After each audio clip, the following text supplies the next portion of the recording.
Hey, it's Max from Guitarcenter. We're here at Winter NAMM 2026, and we are at the KORG booth with our friend Tatsuya Takahashi, the Chief Innovation Officer here at KORG. And we're talking about the all-new, well, maybe not all-new, it's been publicly developed for a while, but the ready for the public Phase 8. Tots, how you doing? Yeah, pretty good. Really excited to finally launch Phase 8 as a product. As you say, we've been showing prototypes for some time now, a couple of years now. And we've had a really good following from the community, joining us on this journey while it's been developed, and finally it's out and people can go out and buy it. It's sold for pre-sale already. Yeah. So your history with KORG, prior to this, a lot of analog stuff, the Monotrons, the Volcas, Monotribe I think you worked on as well, Minilog, all that stuff.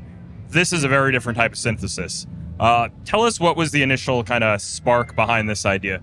So, we're a new team, right? So about 5 years ago, we were given the opportunity to start, a new company, build a whole new lab, get a new team together. So we really wanted to do something different from stuff that's already out there. The stuff that's out there is great, we've got a whole industry full of really good synthesizers. And we were like, okay, do we add to that pile with another, analog subtractive synth or something? And I've personally worked on so many of them. I was like, what can we do different? And so the idea was to really kind of bring a responsiveness to synthesis, much like you have with an electric guitar or something that's physical, feels alive. So we went acoustic. And we married that with electronic control. The earliest stages, it's not only what's the sound you're going for, but the form factor. This is a Groovebox, for lack of a better term. It's a good term. Yeah, we use that. That's a good term. Yeah. It's a safe term. It's a category on a website, probably.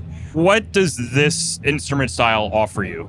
How did that impact the overall development? So again, it's not just the type of synthesis, but how it's being used.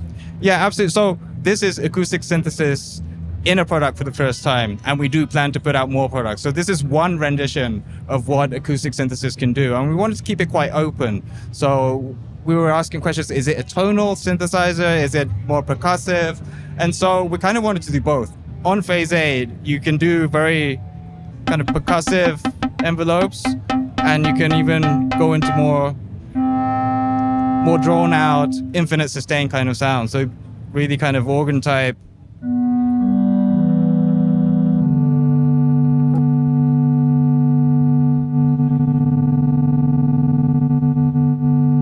That kind of thing. So we wanted both worlds, and we thought the Groovebox format was perfect for that.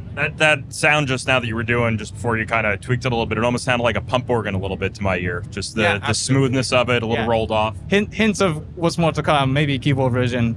Yeah. Okay, so all that being said, why don't you kind of just dive deep into this and show us what we can do with it? Yeah, sure. So the first bit is the acoustic bit, and that's basically these 8 resonators, these 8 sheets of metal that are pretty much like strings of a guitar or of a piano, and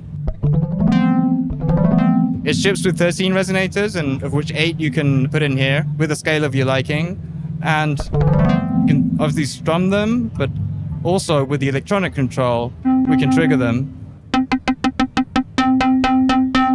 And we have some analog wavefolding going on in there, so if you push the velocity,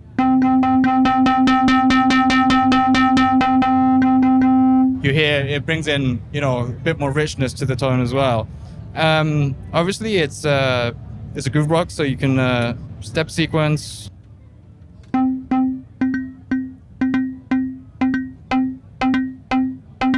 You can do live sequencing as well.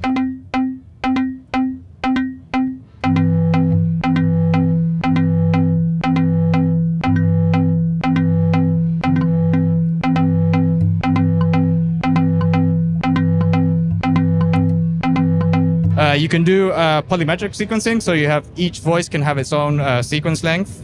So I'll put this one on 3, maybe this one on 5. We got tremolo, which I've already shown.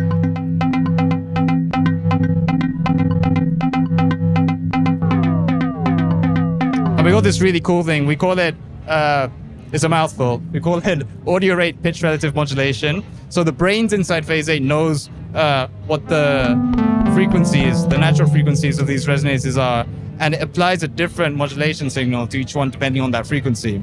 So basically it sounds like this.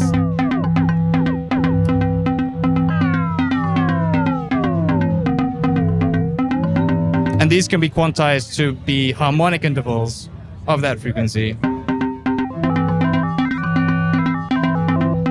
And you can automate this into your sequence. In fact, all the controls here can be automated into your sequence. So, once that's going, all the sounds are happening right here physically, so you can tamper with the resonators to sculpt your sound.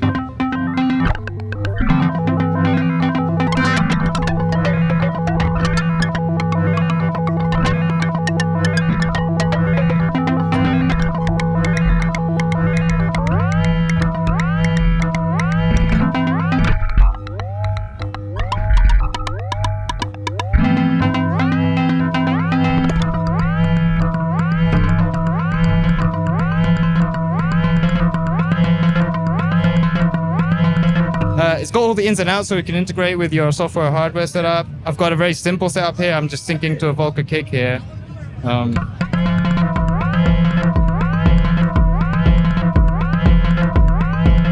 because the sound is so alive and plucky, it pairs very well with the effects.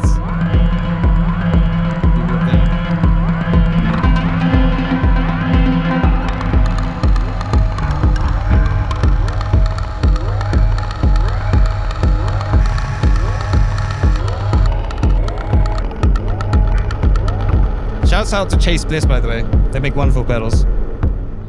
In addition to the fact that it sounds very different from what most people are going to find in other synthesizers, I'm pretty familiar with the products you've made over the years. One of the things that jumps out at me is it's fun. Yeah. It's not just about how musical is it, what sounds can you make, but it's fun. It's kind of, you really have infinite options here just by virtue of you could throw anything on there as long as it's not too heavy, I assume. But you could really throw anything on there and it's going to make it sound different. It's going to make it behave differently. Yeah, exactly. That's the whole, idea behind it. You can also just like crank it up and, you can hit it. If the systems turn up, that sounds nice. If the systems turn up loud, you get like really cool feedback effects as well. So it's really kind of bringing that kind of like aliveness back to what is usually just electronic. Yeah. So it's not just the guitarists and the drummers that get to have all the fun. Yeah, exactly. Yeah. So you talked about building a new team to develop this product based out of a Berlin office. Can you talk about working in a different environment, a different city, how that can inspire you and just how does that change your perspective on synthesis design? Obviously, Berlin has an incredible legacy of music making, of product making, all that stuff. Yeah, Berlin has its obvious kind of like musical kind of like the scene around it. And the people who were drawn to that city because of it. Actually, we only have like 2 German people in the team. We're a team of 10, by the way. We're quite small. And, people just come from all over the place and it's just a melting pot of like interesting ideas and different backgrounds. And hopefully that gets imparted into the product and people can feel it. Nice. Okay. So final question for you. I imagine, especially for a product that's been in development for, as long as it has been, name Phase 8. Why did it get that name? Because the prior versions were Phase 1, 2, 3, etc., right? Yeah. So it's kind of out in the wild, almost-ish, right? So you, at Super Booth here at NAMM, you get to see people really get hands-on. Anything that struck you, anything jump out, seeing people outside of the, the group of KORG employees getting to play with it, anything jump out at you? Yeah, I mean, this is actually kind of, co-developed with the community. Like you say, like we showed it first time 2 years ago, I think. And people were like, no, you should have lights on here because we don't know which resonator's making sound. And so we added lights and, loads of ideas that were just kind of like, the community whispered all these ideas. Nice little feedback loop. Yeah, absolutely. Yeah. Okay. Well, Tots, thank you so much for your time. Really appreciate it. Very exciting new product. Super stoked for it. If you want to learn more about the KORG Phase 8 and get your order in, head to guitarcenter.com. And for all the latest new from NAMM, stick to our YouTube channel.